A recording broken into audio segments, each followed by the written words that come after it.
तोड़ ही देती उसे।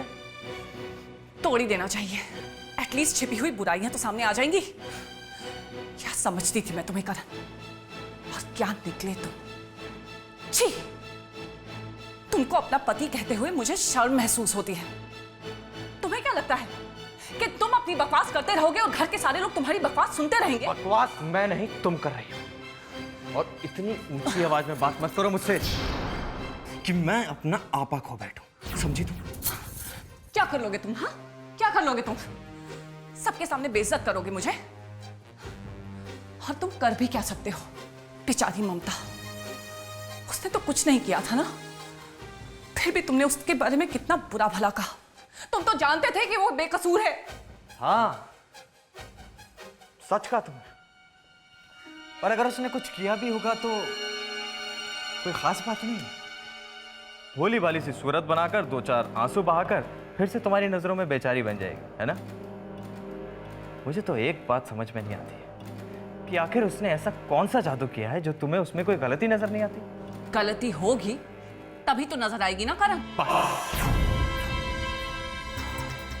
बहुत हो गई उसकी तरफदारी। अब मैं इस मामले में एक भी बात नहीं सुनना चाहता।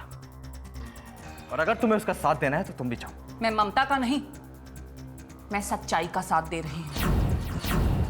सच क्या है ये तुम भी अच्छी तरह जानती हो शायना। सच में सच बहुत कड़वा होता है। और ममता का सच ये है कि उसने सिद्ध से शादी की और उसके बाद उसकी पत्नी बनकर उसके घर में रही। इस रिश्ते को क्या नाम दोगी तुम? हाँ, अब उनके बीच में क्या रिश्ता था ये तो कोई नहीं जानता। यहां तक कि उसकी मौत के बाद उसकी विधवा बनकर वो सारे काम किए जो एक विधवा ही कर सकती है। और ये सब देखने के बाद कोई भी समझदार इंसान बता सकता है कि उनके बीच में क्या रिश्ता था। इनफ करण, जस्ट इनफ। क्यों तुम ममता के पीछे पड़े हो? क्या बिगाड़ा है उसने तुम्हारा? आज तक उसने जो कुछ भी किया तुमने वो सब कुछ देखा, और इस सब के पीछे उसकी जो भी मजबूरी थी वो तुम देखना ही नहीं चाहते हो।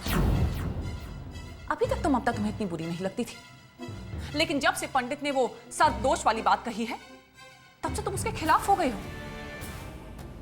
देखो करण, अभी ममता को हमारी सपोर्ट की जरूरत है। तो जाओ जाओ ना, जाके सपोर्ट करो उसका।